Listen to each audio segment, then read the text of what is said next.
Cool. I do want to talk about actually the like wedding and photography kind of stuff, kind of switching gears a little bit. So I Yeah. know that you used to run a wedding and photography company called Dung Dungji, right? Dungy. Yeah. Dungji. Yeah. So tell me a little bit how like that sort of came to be in terms of like wanting to start your own company. Yeah. So when I went to UCSB, I found one of my lifetime life partners, Victoria. And we've went to school wanting to do film media. We have a lot of similar passions and alignments and viewpoints. So we did we filmed in Cambodia together, and we continued to work together on various filming projects and started our own company, so Dungy Media. And yeah, we did it. We did wedding photography for 8 years, 10 years. We've since retired. It was actually, I think, a time because we have both been getting deep into other interests like permaculture. You can find them at Permaculture Parent on IG and TikTok. Nice, And nice. they bought some property up in Washington. And then I've started doing getting deeper in my career in a tech company. So we were trying different things, and it was a different chapter of our life. So Dungy is short for Dork Nerd Geek, and so we wanted to do a lot of content around that space. But I think, have grown out of it. We still have a love of video games and tabletop and role playing. We'll still play D&D when we have the opportunity, but it was just a different stage in our lives, and our priorities have definitely changed since then. But it was great in that we learned how to start a business, we learned how to market ourselves, we worked with clients, doing like the nitty gritty of like sending invoices, writing statements of work, working with like UCI and UCR, and at small businesses, and even just like families and couples for weddings. We did a lot, and it was definitely an experimental time.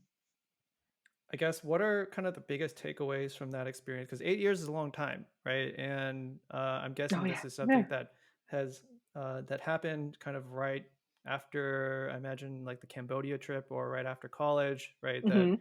yeah, Mhm. I can't imagine doing it for 8 years. But like, what are kind of your biggest takeaways from kind of that whole entire experience? Ooh, so many. You can start your own business. I encourage everybody to do so. It is hard work.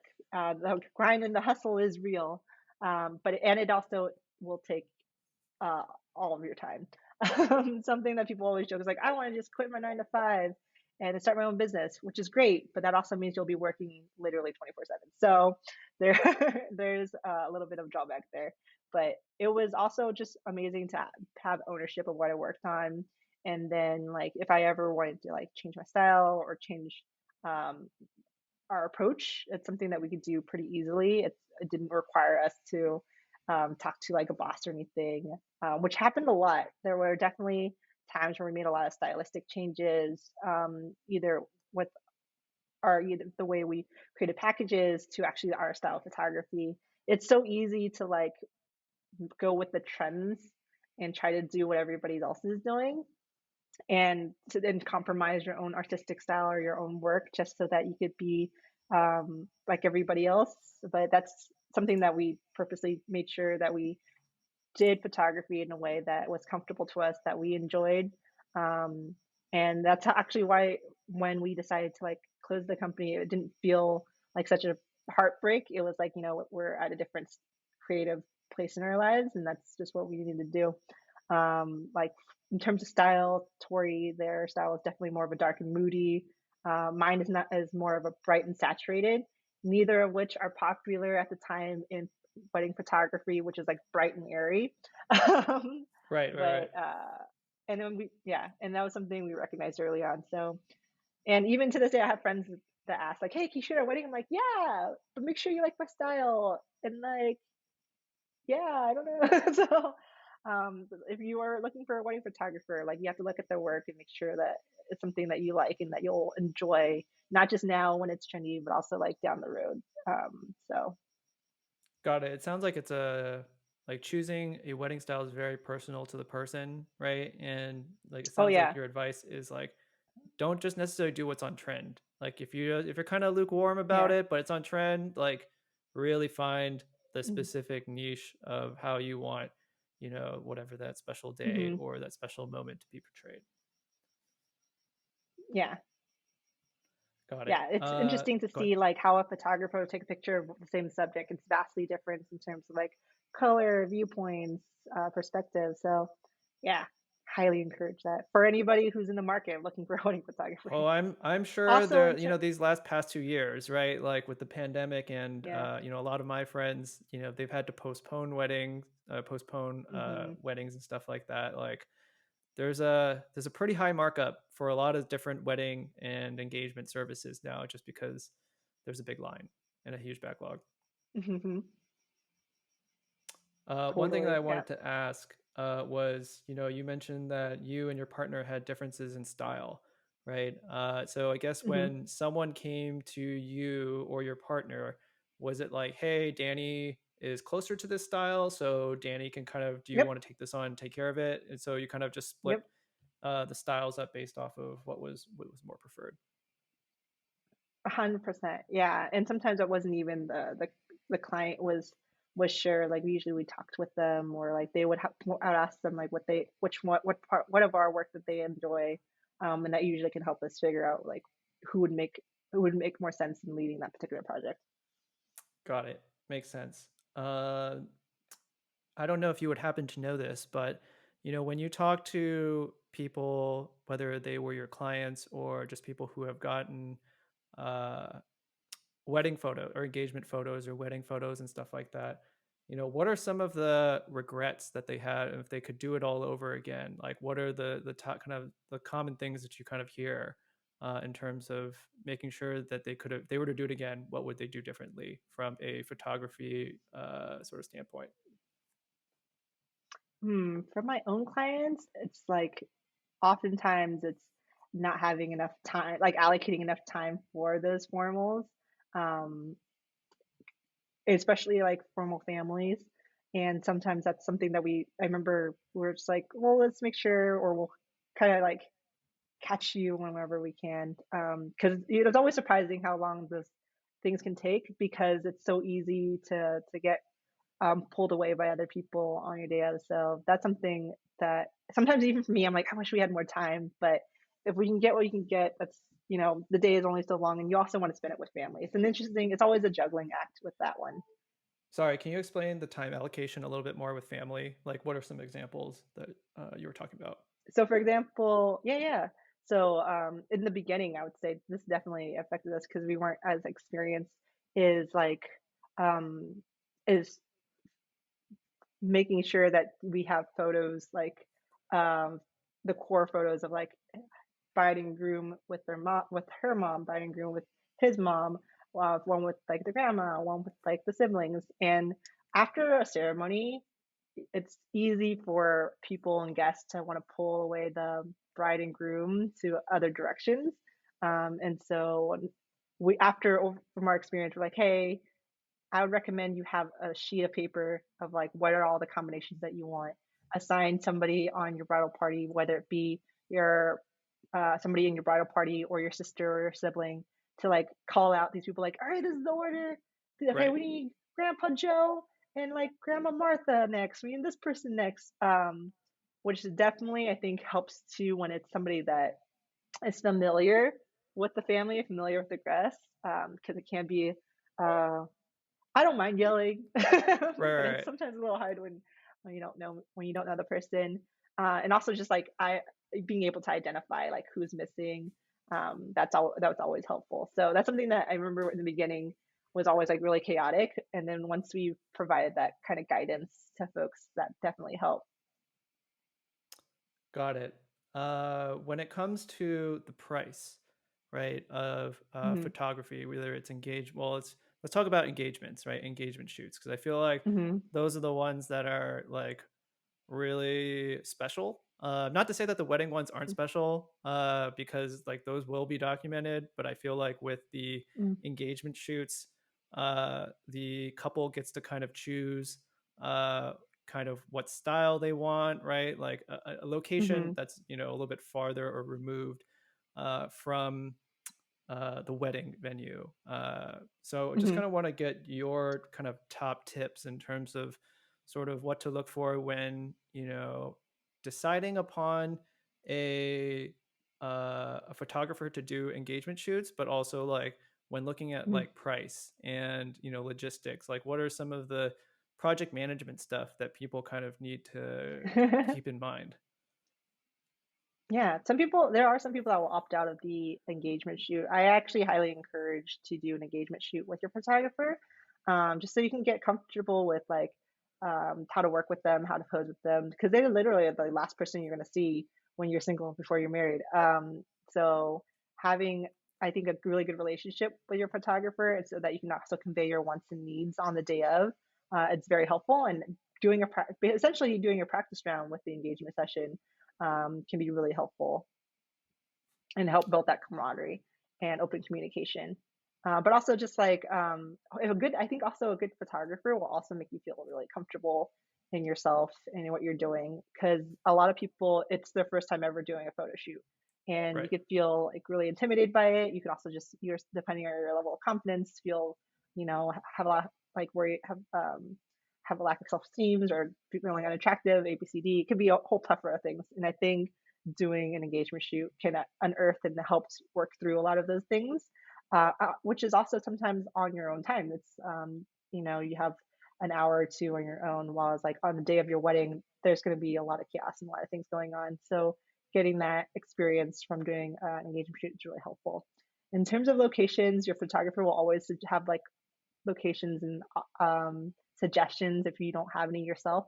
I always say that, like, pick a place that's really meaningful to you, because then it has a better story. It's easier also to like find locations. Like if you wanted to take, if you are college sweethearts and you guys go to your old campus, taking pictures of where you first met or where you had your first date. I think those can be really meaningful moments, than just going by the beach. But if you love the beach and it's pretty, that's cool too.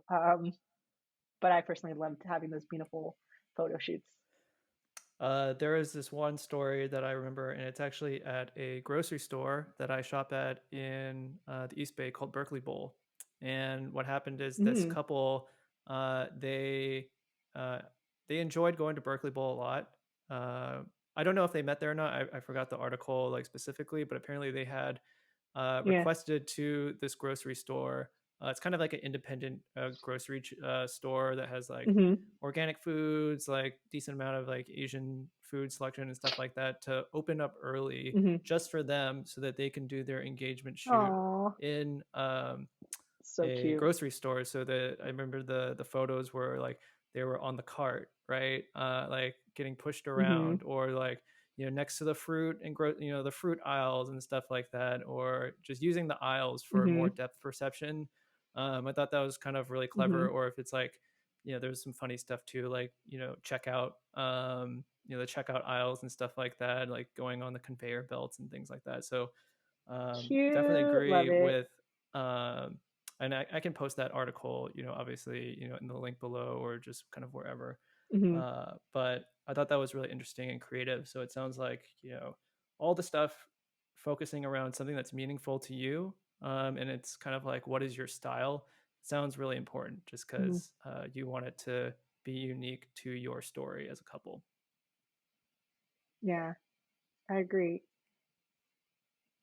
Cool.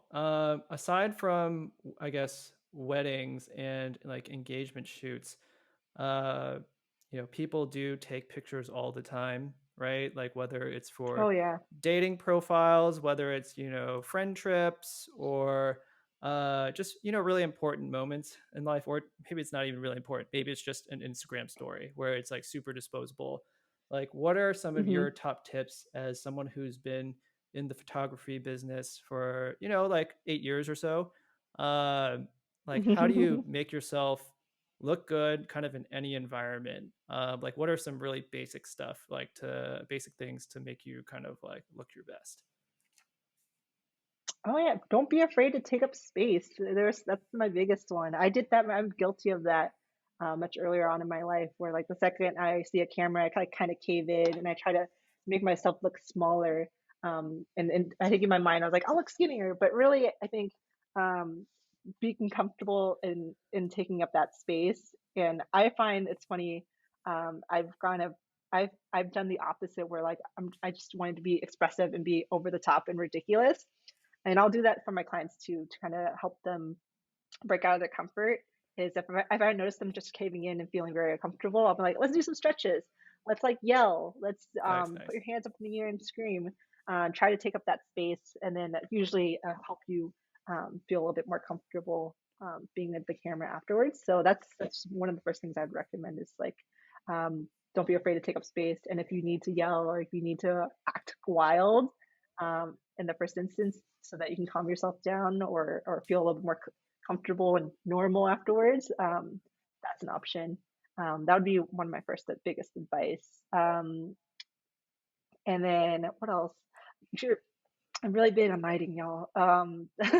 Sorry, say that Being last part kind of again. like recognizing lighting. So making sure that there's like a light source that you could work with, kind of work with the natural light and existing lights that you have, whether it be the sun itself or it could be a neon sign, it could be street lamps, whenever possible. Try to look for those elements to work off of.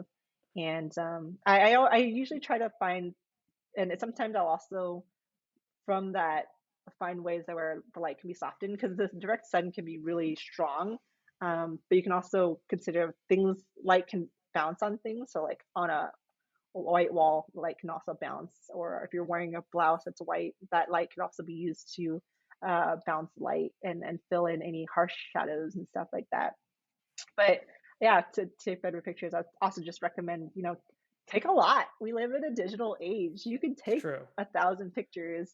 You're not going to go through a lot of film. You're going to have to go and cull and delete a lot of photos. But that definitely is something that will help is to take a lot. And some people will joke about that, where like, oh, you got to take like 50 selfies to get the right one. I'm like, but that's true. That's something. It's true. Yeah, And I then believe if you that. review them, reviewing them definitely helps. I remember because we definitely had to grow our team when we were doing our photography business, and I would say that the photographers that grew the fastest and improved the most were the ones that went back and reviewed their work. Um, Oftentimes, like if we get a second shooter, they will give you the raw files, and then the main shooter, the primary shooter, can edit them so that the styling and the lighting is cohesive. But if that photographer just cans it off and doesn't review them, they don't grow as a photographer quite as quickly as if they were to review them themselves.